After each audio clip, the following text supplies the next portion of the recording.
Thank you all so much for joining us this afternoon. We are so happy to have you all here for the webinar From Optional to Essential, Embedding Real-World Learning into the Curriculum. My name is Ashley Marrieder. I'm a freelance education reporter, and I'm currently a graduate student. And I'm very excited to be leading this conversation and introducing you all to our wonderful panelists. Just to set our conversation in context, we've seen a lot of surveys and job market trends that indicate that classroom learning alone is no longer all a student needs to succeed in today's workplace. There was a recent survey by AAC&U that found 3 in 4 employers said they're more likely to hire graduates who had participated in applied and hands-on learning while in college. That could include internships, holding a leadership role on campus, or working in a community-based project. Similarly, 81% of employers believe that micro-credentials are valuable in hiring decisions. We also see that students see the difference. More and more students are indicating that they want an internship and believe it's essential to landing that first job after college. But there's a gap, right? We saw Handshake data found 12% of students will not have an internship before they graduate. So, how can higher education ensure that all students are prepared to discuss their skill building inside and outside the classroom? And how can employers be sure that students are gaining these skills? This afternoon, we'll be talking about some of the practical ways that colleges can help students recognize their learning with the hopes of creating a more educated workforce that meets both employer and societal needs. I'm joined today by Gail Ring, who is the Director of Service and Learning Partnerships and Head of Customer Success at PebblePad, Andrew Potter, who is the Director of Experiential Learning at the University of Georgia, and Maria Bergstrom, Associate Dean for Undergraduate Education at the College of Sciences and Arts at Michigan Technical University. That's a long title, Maria. But first, I'm going to hand things off to Gail to introduce PebblePad and the work that they're doing in the experiential learning space. Hi, everybody. Thanks so much, Ashley. I'm so delighted to be here today, especially with my colleagues, Maria Bergstrom and Andrew Potter. And on behalf of PebblePad, I want to say how honored we are to be a partner with the Times Higher Ed and to be part of a community that's so committed to meaningful learning and student engagement, which is designed to authentically prepare students for their futures. But before we jump into this fantastic panel, I'll try to make it really quick here. I'd like to introduce you to PebblePad. PebblePad has been supporting learners and learning for over 20 years. I've been with PebblePad for 10 years. I came from an academic background. I was a faculty member at Clemson University, and I ran our portfolio program. So I have a great deal of experience in the experiential learning domain and assessment and showcasing learning. So with over 100 experienced innovators and educators on staff, PebblePad supports 120 colleges in this area across 5 continents. We focus on reflection, personal development, and authentic activities that help learners make sense of what they're doing, what they're learning, and what they're becoming through those experiences. At our core, we care deeply about learning that sticks, learning that is transformative and changes how people think about themselves and their practice, and learning that supports growth over time. I've been doing this for a long time, and I know firsthand that these are really, really lofty goals. That's why authentic assessment, and can you go to the next slide? Thank you so much. That's why authentic assessment is such an important part of our work. Assessment that values process as well as product, growth as well as performance, and learning that extends beyond a single moment or submission. Across our partner schools, we see 5 primary ways they're using PebblePad. You can see those in front of you. First, as I mentioned, authentic assessment. PebblePad supports assessment that asks students to demonstrate what they can actually do, to apply knowledge, to curate evidence, and to reflect on practice, not just recall content.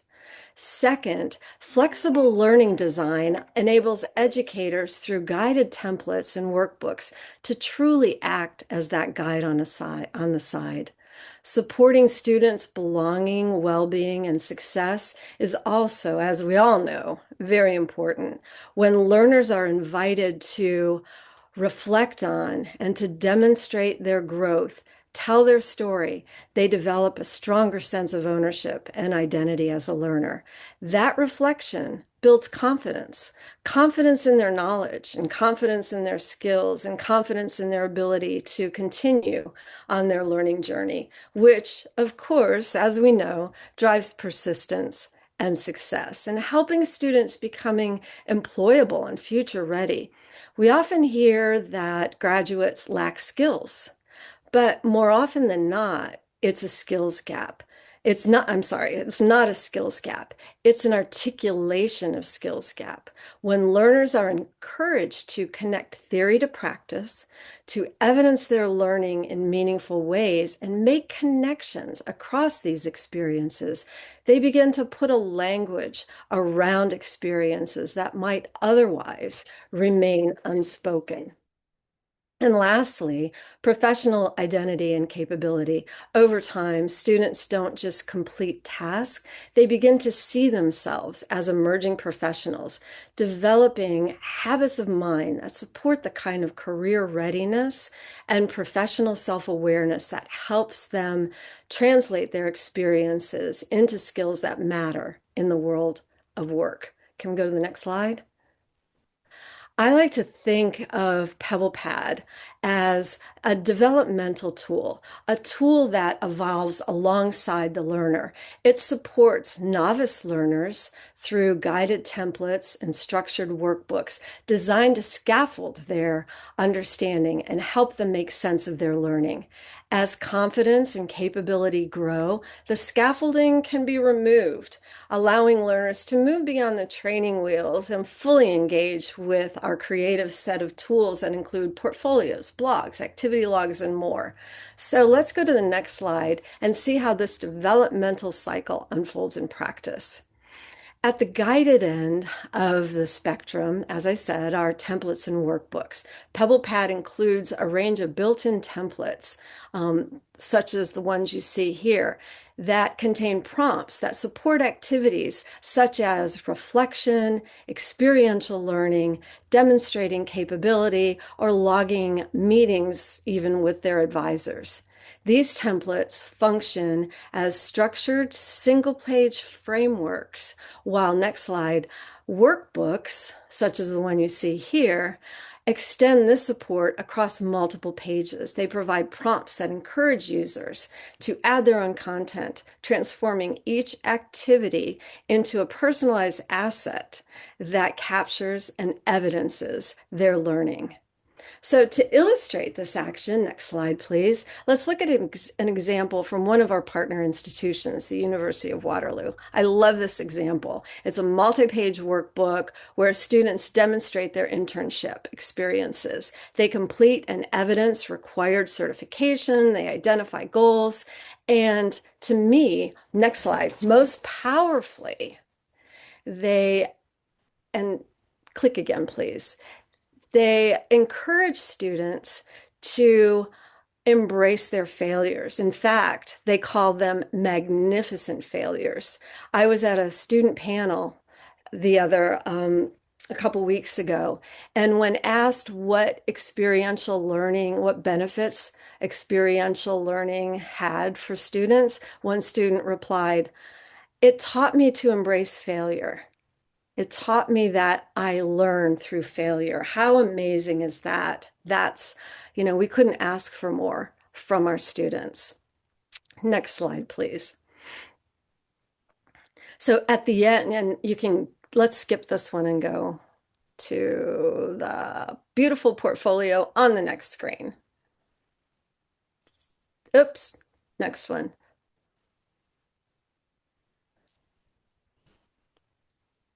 Just move forward a couple, please. Sorry. Apologize, keep going. Okay.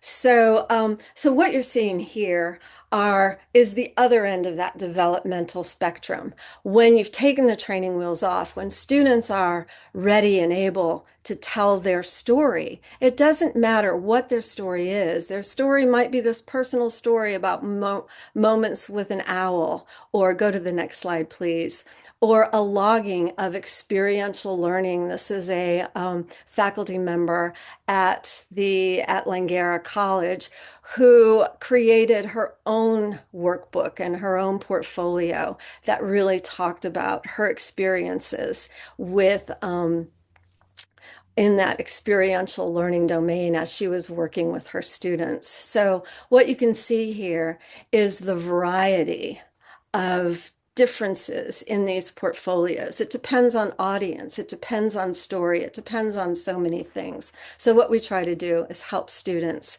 achieve these goals and to tell these stories. Thank you so much. Thank you, Gail. That was super helpful, and I'm very excited to learn more about the work that you all are doing at PebblePad.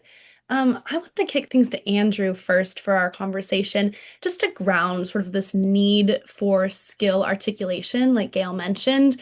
What does this matter in the student's long-term success, and why is this a conversation that's being had today in 2026? Yeah, thanks, Ashley. And so first of all, just we are living in a different economy than we were 15 years ago. Harvard Business Review will tell you that the transition really picked up speed in 2008 from a degree and discipline hiring format to a skill-based hiring format. I spent my entire career in industry, last few companies, even as early as probably 2010, were really focused on skill-based hiring. So one, the game itself has changed. Two, the second thing that I'll mention, I think the reason why tools like PebblePad are so important is we're really thinking about rebuilding the infrastructure inside that 4 year, 4+, whatever, in college. And so I think a lot of the technical and interpersonal skill discussion before has been kind of like these come from like random acts of career preparation between all the things that you might do while you're at university. And I think what this helps you do is it scaffolds it, right? It provides you that skeleton inside the system where it's no longer about what am I going to do when I graduate. It's about planning out what courses should I take because it's indexed to this skill or this technical ability. And also, Gail mentioned this, how do I articulate what I've done now, right? So I think it's looking across that whole spectrum from literally the first semester they put set on campus till they graduate and mapping that out to help build those skill capacities. Yeah, I love that phrase that you used, random acts of skill building, because I think that so often we just sort of assume students will run into skill development and that it'll just happen to them. And the wonderful thing about higher education is it's a choose your own adventure. So some students absolutely will, and some students may not know that they should. Gail, I wanted to continue that. You, again, had that great line about a lack of articulation of skills. Maybe the student has developed that, or maybe the faculty has instructed on this topic, but we don't know how to talk about it or how the student to apply it to a work context. Who are some of those students who get caught in that gap, and why is it so important that we close it? Well, I think it's all students. I think, that this is a problem.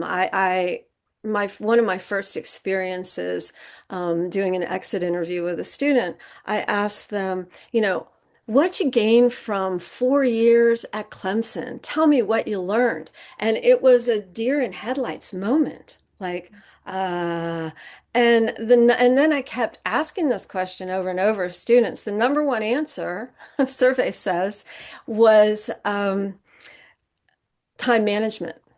I mean, Mm, that's good. That's a good thing to be able to do, but it's not, a 4 year degree in time mm, management. So, it was then that I realized that it is an articulation of skill problem, but I also think it needs to go back to the university and the instructors and the program. We need to model that, right? We mm, need to be very transparent and explicit about what our students should gain from this course or general education or all of these things so that, and make sure that that map is also transparent and it's accessible and it's understandable. When I first started doing this, when we read competencies, they were written in academic language, right? Students did not get it at all. So, really making that transparency explicit and clear so that students can articulate and giving them opportunity opportunities to practice and rehearse is important. Yeah, absolutely. I think of when I receive a syllabus and at the top there's that abstract section of what you're going to gain. And like you mentioned, it can be so convoluted and it's not a resume line or something that I can glean what I'm actually going to be doing in the course most of the time, not for any fault of the instructor, but translating from a course development model into a student competency model can take just pulling back the layers of what are students actually doing and how can they talk about it in the future. Maria, I wanted to learn a little bit more about how Michigan Tech is integrating PebblePad and skill development. I heard you're doing really cool things with your general education curriculum. Yeah, and I have to thank Gail for that excellent lead in because I feel like this is where I want to come in, right? Um, so we did a remake of our Gen Ed, but we started actually we didn't start there, but at the very base level, we renamed it, we rebranded it. And so at our institution, it's called Essential Education, not General Education. And I really love that because I think it points to one of the key drivers and motivations and focuses has been for us to help articulate the why, especially of Gen Ed, for our students. I think we're a very engineering heavy school and got a lot of going on in the health sciences. And so a lot of our students are really getting a lot of hands-on learning in their disciplines, but they're not able to understand how some of their Gen Ed courses contribute to career success, even though we know that it's those durable skills that are so crucial. So we renamed it Essential Education, and then we named our learning outcomes Essential Abilities. And we specifically wrote them in ways that we felt were more student-centered. Under our previous system, if you would ask a random student, what are the learning outcomes for Gen Ed, they would have no clue what you're talking about. And now we're trying to put them front and center for our students. I shared with our host, and she's going to put out some links there. We have icons for the essential abilities. We have developed some videos where we're talking to employers about what this looks like in the workplace. And we developed them really taking a look at the NACE competencies for career readiness. We looked at kind of, in addition to our various, we're in HLC, what were the HLC learning goals, ABET. And so they're articulated in terms of things like, evaluate information, question assumptions, consider ethical implications. But they also have what I would call these sort of mindsets. Welcome challenge is one of our essential abilities. So we're like grapple with failure, understand difficult things are ways we learn. Um, Engage in civic life is another one. Reflect is another one. And so we're really trying to put those in front of students and give them a kind of shared language to talk about these things that they're learning and then to point out in their different classes how they're learning that, where they're learning that. In terms of PebblePad, because I do want to talk about that, we have embedded PebblePad and ePortfolio throughout our Essential Ed. Every Essential Ed course, the students engage at least in a minimum way. They put something into their PebblePad asset collection, and then they reflect on what they learned through that, what they did. There are lots of different ways instructors are using it, and I do love the flexibility that we have with that. But our goal there, again, is to help students sort of build up this file cabinet of things they have done. And then at a later point, there are some courses where they are asked to kind of look back over and say, okay, what did you learn? And where did you learn it? The thing I also like about the ePortfolio there is it gives the students some agency to articulate that. We plan our curriculum, we plan our courses, we say we're going to address this, but I often think students also learn things in their own way and in their own time. And the portfolio gives them a chance to go, hey, I actually learned this thing about evaluate information through this student org that I'm involved with, right? Or student government, whatever. And it gives them a chance to identify that, talk about that, pull that in. So for us, that shared language, connecting that to durable skills, and then embedding it throughout the whole curriculum has been what we're working on right now.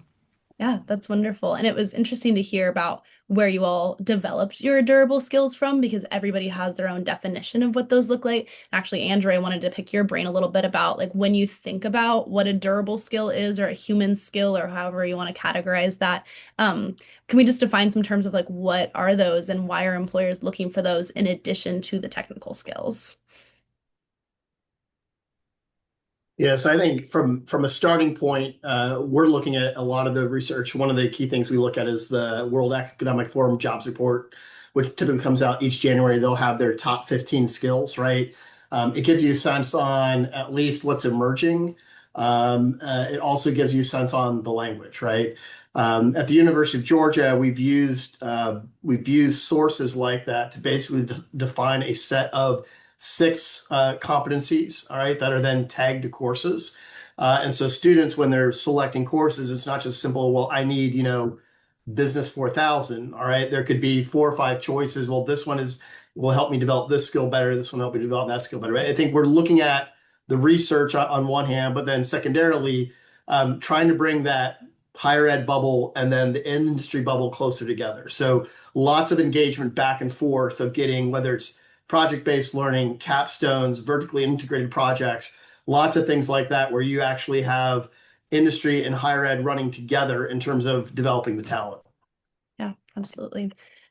Gail, during your presentation, you showed a few examples of how institutions are using PebblePad. I really liked the blog example as a journalist. I think it's nice to be able to write things out and flesh it out. But are there other innovative examples of how an institution is integrating the platform into their curriculum that you think is worth calling out? Yeah, I think one of my favorite products or projects that originated at the University of Waterloo or SLICs.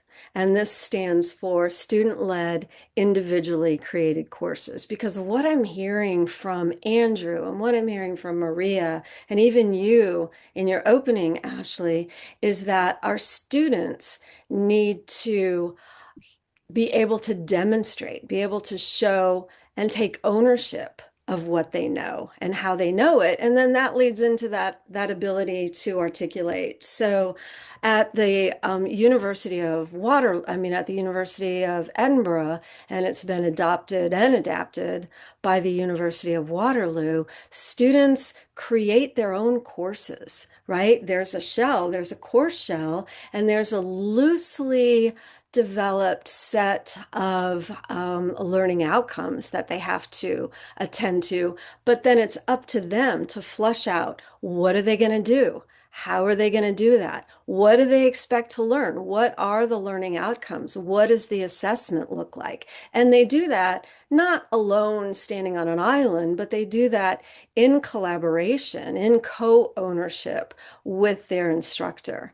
And I think it's just such a beautiful way to really demonstrate experiential learning, right? You're leaving with this wonderful asset that demonstrates that you have done all of these different things and it's integrated across the curriculum, right? And it does capitalize on these durable skills that we're all talking about.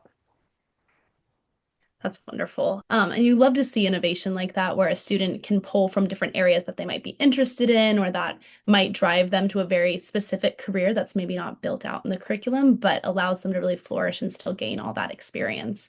Yeah, just Speaking can of, I just add yeah, one thing?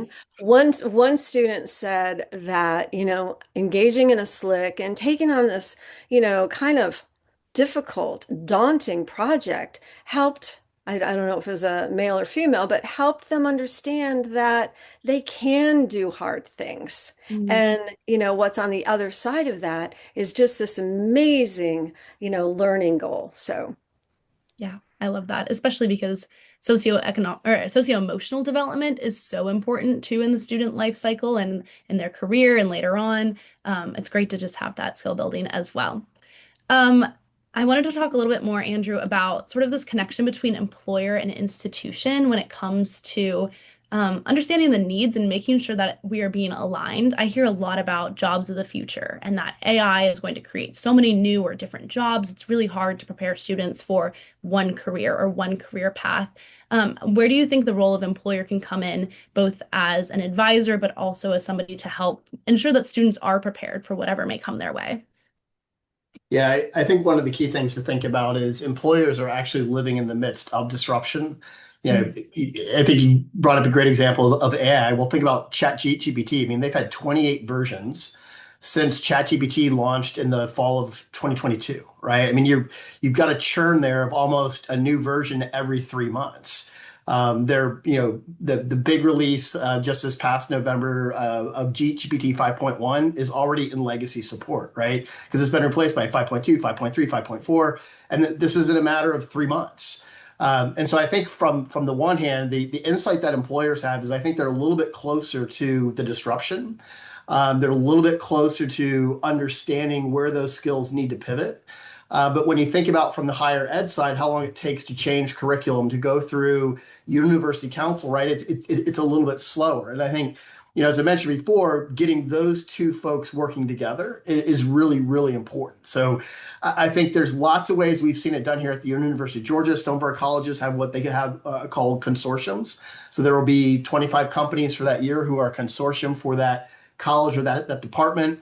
I think when you look at all the different types of project-based learning that are going on across campus, those are very important.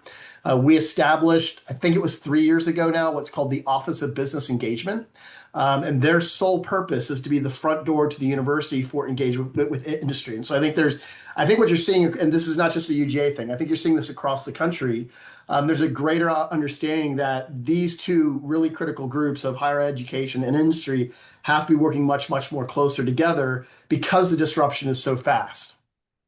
Absolutely. And Maria, I'd love to hear if that's playing into all the work that you're doing, especially as a STEM-focused institution. Yeah, so I'm wearing two hats here. We're a STEM focused institution. I'm an English major, so I come out of the humanities.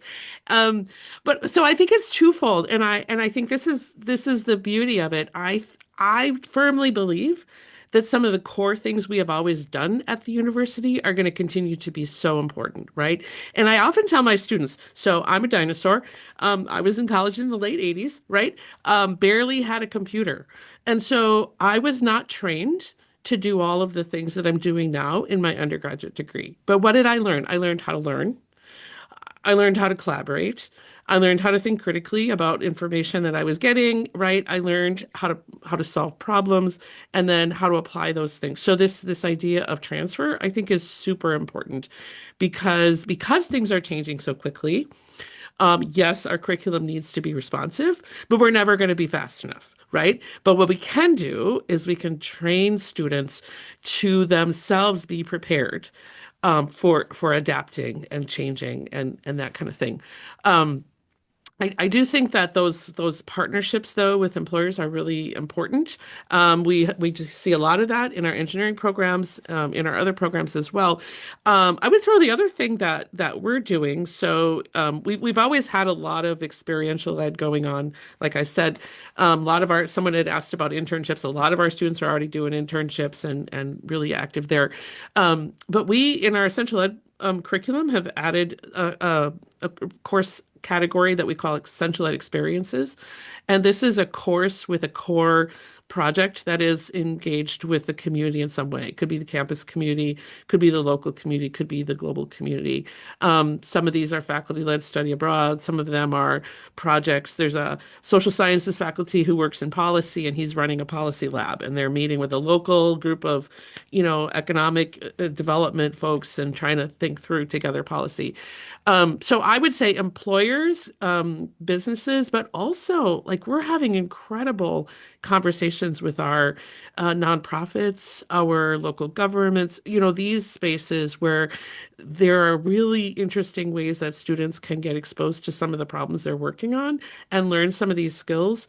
And also can, I think, be a way that higher ed can engage with our local communities in ways that we haven't always done a great job of, you know. So I'm really excited to see where this will go. We're having lots of conversations. We're still in our first year of implementing, so you know, we're still trying to keep it going, but we've seen a lot of interest and engagement there too. So. And that's wonderful. And I think we often forget that the institution is a business too. It can also host interns, and there can also be opportunities for students to learn not only in the classroom, but as a part of the university. And we had a great question from the audience about where skill development sits, whether that's with faculty, whether that's in the career development office, whether that's experiential learning folks. And I'd love to open it up to all of you about whose job is it on campus to make sure that students are getting these skills. Maybe I can kick it to you first, Gail. Okay. Well, I'm gonna take a little bit of a left turn Please. from this question a little bit, but I think we'll bring it back to the question. Um, we all agree, I think, that experiences matter, right? And getting out into the community and doing real world projects, these are all so important. But to me, it's an equity issue, right? I've always been a huge believer in high impact practices. You know, I think there's so much value in them. But if we look around, we see that high impact practices often happen in an honors college or an honors program, right? This is where students have an opportunity to kind of spread their wings a little bit. But yet, what the research shows is that these high impact practices really make a noticeable difference to, you know, underserved first year students, right? Students that really don't have the experience or the mentorship or the, you know, family history of being in college. So, you know, I think we need to look at this question from a question of A, whose job is it? But who gets to benefit from it? You know, that benefiting from it, I think, is so important. And we're seeing a shift. I think Michigan Tech is doing some wonderful things to kind of alleviate that. And Ohio State with their, you know, bookends program, making sure that all students have that same first year experience. So, you know, I just want to make us mindful that, you know, if you've got you're a non-traditional student, for example, and you've got a family at home and you've got to have a job and you've got to do all these things, oftentimes an unpaid internship, that's just not going to be possible or reachable for you, or a study abroad or things like that. So, you know, I think it's all of our jobs. That's kind of a cop out, but I also think that we have to make them accessible. Yeah, absolutely. And I think, Maria, you kind of alluded to this earlier when you talked about the shared language on campus and the way that everybody is using the same words and terminology when it comes to skills. Can you talk about how that involves the campus community in these conversations? Yeah, and actually, I want to back up 1 second because I have such a Yeah, great for sure. quote now. I wish I could remember who had told me this, but um, I think when who owns the like who's responsible? This came from someone who works in career services, and they said, you know, only a certain percentage of students will visit career services ever while they're here, but 100% of students will interact with a faculty member.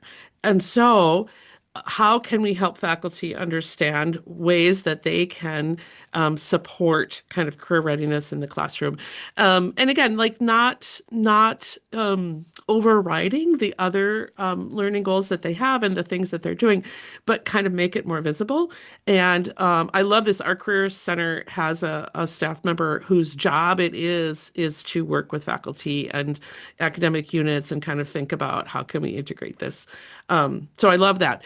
Yeah, the shared language I think is really important. And we've been so if you go to our website, you can see all of our we had our marketing team design logos, like I said.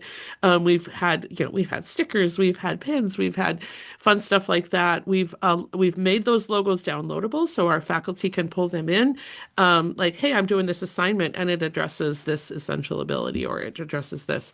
So we're just trying to make that a more typical thing on campus. And I mentioned really briefly, but we have tried to lean into talking with employers about, especially our recruiters, what does this look like on the job, and giving them having them give us some language to share. So we're very into reflection because we're doing e-portfolios, and that's super important. And I'm a huge believer. But sometimes when you say reflection, that sounds a little bit fluffy for some of my engineering friends, right?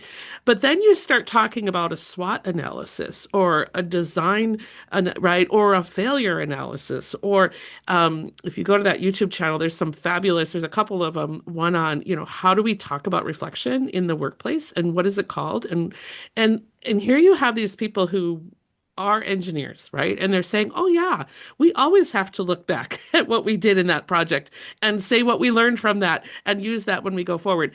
And that just has so much more impact on students. I mean, I can say that till I'm blue in the face, but they're like, yeah, you get paid to say that, right? But when you talk to somebody at Milwaukee Tool or Ford or GM, and they're saying, oh, yeah, this is a really important workplace practice, that hits differently. And so that's something that we're also trying to lean into, is use our corporate partners to help us tell the story for students of these skills. It's funny how employers can be like the cool uncle, where if they come in and they have like a fun term for it, then everybody wants to use it. You mentioned like reports in the Army, they call it after action reports, right? You have your sustains and your improves. Like everybody does it, but just making sure that students understand the language and making it kind of cool to them is so important. And Andrew, I making wanted those to ask. connections, helping Mhm. them see how what we're doing here is actually going to prepare me to do that other thing there, even though it seems very different. I think that's Yeah, so important. absolutely. Andrew, I wanted to see if you had anything to add to the conversation about this. Yeah, so I think one thing that ties to this that the University of Georgia decided to do is beginning with the incoming freshman class in 2016, we made experiential learning a graduation requirement, which is no small thing you're signing up for when you've got 33,000 undergrads. So that we have basically almost 3,000 opportunities that have been approved. They got to go through our university curriculum committee. But what that does is it standardizes definitions, it standardizes language across campus. Everyone can go to my office's website, they can pull down the experiential learning rubric, they know what are the outcomes supposed to be like, how much is contact time supposed to be, right? So I think when you take a big, bold step like that, it forces the standardization, it forces the alignment to some sense. Now, I'm not trying to overpaint this beautiful picture that everyone at the University of Georgia is 100% in agreement with all the stuff that we're doing, but there's at least enough agreement, right, that we've agreed on this subset, right? And I think the next step we're taking right now is going back into not just those experiential learning components that have been approved through the UCC, but also now looking at courses that have not, and where can we actually start tying competencies to those, right? Because if you look at our experiential learning rubric, a lot of them are skill-based and competency-based, but there are other things that maybe wouldn't pass our university curriculum committee in terms of experiential learning, but there are still those skills taking place. And so you're creating this wider infrastructure for when students come to the UJ. Our hope is that they're not simply looking at, all right, I need to get 120 credit hours from this list of classes so that in 4 years I can get a list of all the ones I did, right? But now they have the ability to start looking at it from the standpoint of, okay, here are these skills. Here's how I'm going to apply these skills via internships or study abroad or undergraduate research or service learning or et cetera, et cetera. I think that's what we're trying to do, is to actually make that as transparent as possible by making it a graduation requirement. Absolutely. For our folks in the audience, I am going to open it up to Q&A. So if you have any questions, please put that in the chat box and we'll be able to answer that via text or live. But I wanted to ask, when it comes to, again, we talked about preparing students for the jobs that don't exist, but we also know that higher education does a lot of great work when it comes to just building better people, critical thinkers, engaged citizens. So can we talk about how this skill development not only helps students land that first job and get out the gates excited to tackle the world, but how it can also just prepare them to be better and for that second, third, fourth, fifth, whatever their lives may take them on. Maybe Gail, you'll kick us off. Okay. Um, yeah, when one of the last things I did when I was at my university was I really wanted to answer that question of is a portfolio does it make a difference? Mm, Because, like you, Andrew, we made it a graduation requirement, right? Not that you're doing portfolios, but whenever you make something a graduation requirement, it ups the stakes. And yeah, of course, you have some naysayers. So I had a lot of naysayers. Nobody's going to look at it. It's not important. Nobody wants to see a paper that I wrote in freshman English. Well, maybe that's true, right? Unless it's a comparative study. Um, but what I found was looking at three different groups that the process of reflection and thinking about what it is you did and making connections across this environment and getting feedback. I think feedback is a very necessary part of this to, again, help stretch your brain. Um, the process of doing it really helped students be able to articulate what they know and how they know it, right? And when they went into that job interview, they were able to make the case. Okay, now let's skip ahead, right? Because they had learned so many things about themselves. Hopefully, they had developed that habit of mind of reflection, right? That habit of mind of reflection is a very important lifelong skill that students need to help them again grow and stretch their brain and think about what they know and how they know it and how to articulate it. So that's what I see. I see a portfolio, I see evidence, really supporting putting your money where your mouth is and really understanding and again, learning from your mistakes. All of these things that stretch your brain are going to help you in the long run. And especially with these durable skills, right? The durable skills are skills that last. These are things that, when I started teaching, I would say to my students, we want to prepare you for jobs that don't exist today. And that was, I'm not going to say how many years ago, but that was a few, right? And this has changed, as Andrew said, exponentially, in today's world. So I think those are, hopefully I was clear about that. I have so much to say. and we appreciate all of your many thoughts. Maybe Maria, if you had anything to add. I love this question because I do think sometimes when we talk about career readiness, um, students, parents maybe interpret that in a really narrow way. Like, will I have a job when I graduate? And I want my students to have a job when they graduate. Don't get me wrong. But I want more for them, right? Like I want more for them than just a job. And so I think it is important for us to see how and I like Gail, I go back to the durable skills. Like, yes, you need to learn your technical skills, but also I think the experiential learning is so important for, you mentioned that, Gail, right? Learning about failure and learning about collaboration, learning from people who are different from you, um, having experiences in which your assumptions are challenged a little bit and you have to grapple with that. Those are all the really intangible and frankly kind of hard to measure things that I do think help us prepare students to be, better citizens, better community members. And I honestly, I think this generation that is coming into college now, they really want that. Like my students really care about more than just a job. They want to have a meaningful life, and so I think being able to see that those things can go together, and that the skills you need for one might actually help you in the other is also important. And Andrew, anything to add? Yeah, so I really like the word process. I think it might have been Gail that mentioned the word process. But so the University of Georgia, we're a big football school, all right? You may have heard of us, Go Dogs. But think about what the football program looks like, right? So their players go out there, they practice for a whole week, they go do a public performance. It's on video, right?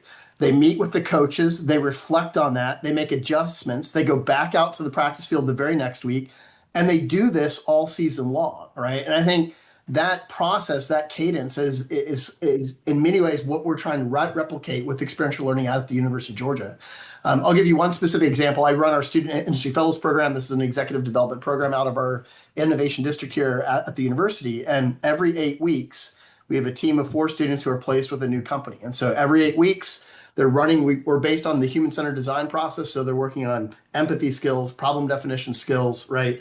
Ideation skills, prototyping skills. But throughout that, they're also doing asset prep, narrative design, boardroom prep, deck prep. And then they actually go. And if we have to put them on a plane and fly them there, we fly them to the boardroom. They present to the executives.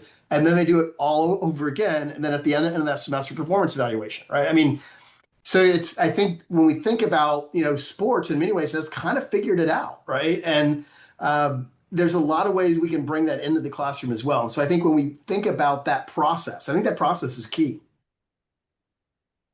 And I'm so glad you brought up student athletes because I think they're often a really great but sort of missed example of experiential learning as well. Teamwork, leadership, pushing past hardship or failure. Like they also gain a lot of those skills, but sometimes we forget about them in lieu of like student government or the student newspaper, which obviously biased too, but there's also great applications for our student athletes as well. Gail, we had a technical question about how students can retain their PebblePad portfolios or blogs after graduation. Can you talk a little bit about how that follows them, if at all, when they leave the university? Yeah, thank you, whoever asked this question. It's one of my favorites. Again, I'm going to go backwards to go forwards. When I was at Clemson, I would tell students, your portfolio is a great way to demonstrate lifelong, life-wide learning. But then graduation happened, and we're like, oh, sorry, you can't use this platform anymore. You're done. So much for lifelong, life-wide learning. So what PebblePad has done is, we support students after graduation with alumni accounts. So students have these alumni accounts where they can do all the same things that they were able to do prior to graduation, after graduation. They could create portfolios, they could write blogs, they could, publish things, share things with their mom, who is everybody's favorite person to share things with. The only thing they didn't do is they didn't get evaluated on it, formally through that. But yeah, we have alumni accounts that, go with a student. So when they graduate, they take their work with them. That's awesome. It's always great to have a piece of college to bring with you. There was also a bit of a technical question about, oh, Andrew already got to it. Perfect. When it comes to training and preparing faculty to engage with the portfolios or PebblePad, Maria, would you be willing to talk about how you all are doing it on campus? Yes, absolutely. So I will say kudos to PebblePad. It's a pretty intuitive, student-friendly platform. So we have not had a lot of issues with students being able to do what they need to do in there. I think that a couple things about faculty. And I will also say this, it's very possible for students to go into PebblePad, do a reflection, create a portfolio, and just share it as a link with their faculty member. And so we've given our faculty like, hey, here's a really low investment way to use this. Have the students go in and make something and share it back with you, and that's pretty easy. Honestly, I think it's really important to prepare faculty more for teaching process and teaching reflection than even the platform, right? Because the goal isn't just make pretty things, although you can make pretty things. The goal is to help students kind of learn through this process that we've been talking about in a pedagogy about reflection. So we've done a lot of different things. We've done faculty workshops. We've highlighted things that people are doing with the platform. We've run workshops where it's like a working opportunity for students to sit down with a coach and think about what in my class would lend itself to reflection. I think that's really important. It needs to be organic to the course. But like we've got folks in our math department that are doing really cool things, getting students to reflect. There's a fabulous example in physics where I said evaluate assumptions is one of our abilities. It's like, okay, look at this problem set that you just did. And like, what kinds of assumptions are you challenging about how the world works, right? Like, because sometimes physics doesn't do what you think it should do intuitively, and you have to get past that. So I think it's been a process of lots of opportunities for workshops, lots of coaching, and then a kind of on-campus peer-to-peer mentoring, as people get more into it. They've got, access. It's like when you get a new learning management system, right? Like you have to get some basic training and then you can kind of add to that. But we did try to keep the bar pretty low as far as it used to be used in every course. But again, it's very simple for students to do a thing and share it with you, and you don't have to go in the platform at all. So I do like that PebblePad sort of has that kind of spectrum of ways to use it, from the more structured to the more student focused. That's awesome. I wanted to ask if there's been like common mistakes or missteps that you've seen with faculty, like as you've rolled this out, or something that like a lesson learned, maybe. I think we've given a lot of really great examples of when things have gone well, but we also know that sometimes that means you had to overcome something else. So have there been any like Absolutely. A hurdles? welcome challenge is my favorite essential ability, and there's lots of reasons for that. Um, so I think one of the biggest things is just to continue to talk about why we're doing this. Like, why do we want to do e-portfolios? Why do we think this is valuable for students? What do we think it will accomplish? I think that's super important. We have recently had some questions come up like, well, why do we all have to use PebblePad, right? Couldn't we do this, accomplish the same thing in various ways? And it's true, but I do think there's some equity questions, right? We're providing a platform so that every student has access. There's some opportunities for students to not have cognitive overload by, I'm using this platform in this class and this platform in that one, and pretty soon, you're on so many different technologies. I think the other thing is just, faculty workload is a real issue. Many of my colleagues are just like at the end of what they can add one more thing. And so having conversations about workload, trying to ask like, what can we take off your plate? What can we've changed up our assessment process so that we're trying to do kind of full-on assessment every 3 years with some breaks for actually making the changes based on what we learned. So I think that's really important just to talk about. And then I think the other thing is just share successes. The more people see possibilities, including very small successes and very basic. It's fun to show the really fancy stuff, but I think it's really important to show this is what we're going for. Like this student uploaded this paper and they wrote a reflection about what they learned. Like that's the goal right there. It doesn't have to be more than that.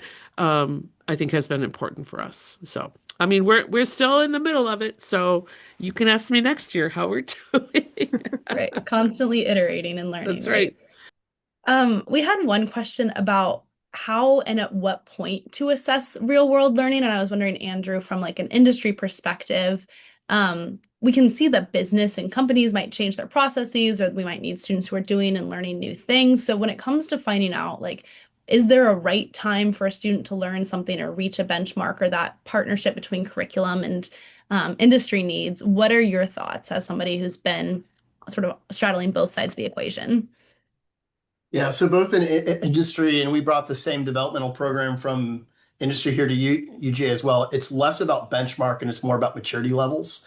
So whenever I'm working with my students, we're looking at it from moving a skill set from less mature to more mature. The most of the research, regardless of what's going on from the tech side, has largely stayed the same. We know that your most effective, efficient senior leaders have strong maturity in three major zones. The research has shown that there's 5 performance matrix zones that feed those, and there's basically 25 sub-skills that feed those 5 performance zones, which then feed the big 3, right? And so everything we do is mapped back to the one of those 25 sub-skills. Practice, practice, right? Assess, practice, practice. So in many ways, from the very first project they do, it doesn't matter if they're first year, fourth year, depending when they get into the program, you're starting assessing them right away because you got to at least set a baseline.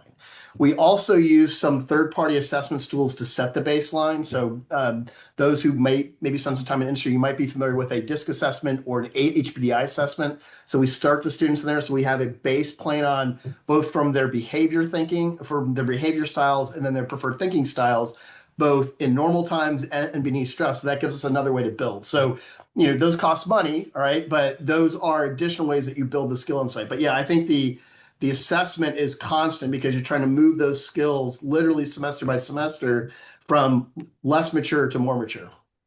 Yeah, I love that perspective.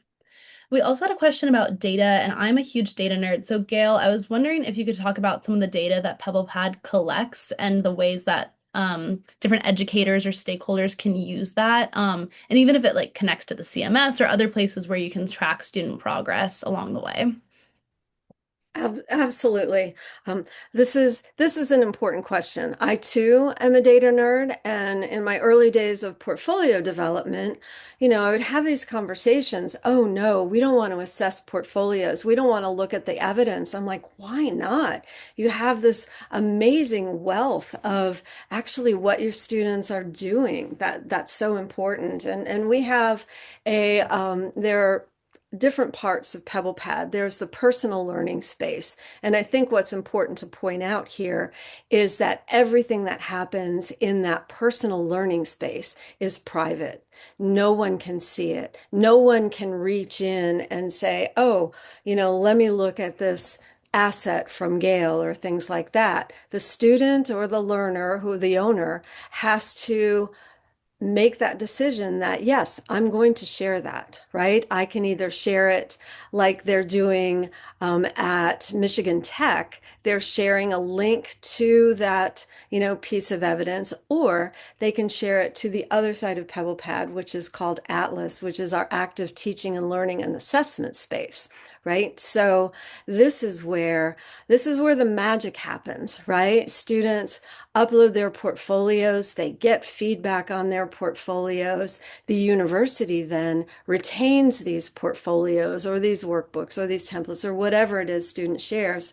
The university retains them in the course for, evaluation in the process of learning and after the process of learning. And maybe we have a lot of schools that are using PebblePad as a way to, provide evidence to accreditors, because what we're hearing from accreditors is they need more than a syllabus. Right? They want to see the evidence. What does an A look like? What does a B? And so on and so forth. So we have these two spaces, one that is fully private and learner owned. The second that is only, nobody can see it except for the course, the instructor, or the program, or, and again, in Michigan Tech's example, Essential Ed, the only people that can see that Essential Ed evidence is the people that have access to Essential Ed. So, it is a fully private space, but, there's a lot that can be done with that data. Yeah, absolutely. I'm sure as a student, my organizational skills at 18 were much different from 22. So it would have just been nice to have some sort of digital repository to look back on for graduation. Well, and what's nice about it is the fact that that feedback and those grades, they live with the actual piece of evidence, right? They don't get stuck in the LMS. They're part of the student's repository. So again, as you said, Ashley, they can go back and they can look and they can get that feedback. And as Andrew said, they can iterate that feedback and improve that or improve their performance. So Yeah. I remember as a junior and undergraduate, I had to do a writing portfolio where I compiled different essays from across my time.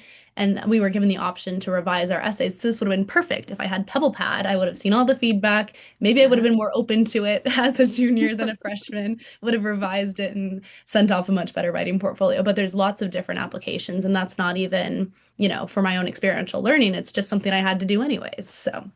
right. Wonderful. Well, we are right at time. So I wanted to thank all of our wonderful panelists for spending their afternoon with us. And if we could give digital round of applause in the Zoom room, that would be wonderful. Thank you all. This is a recorded session. So if you'd like to watch it again and learn some more, this will be sent to you in a few days. But thank you all once again for joining us.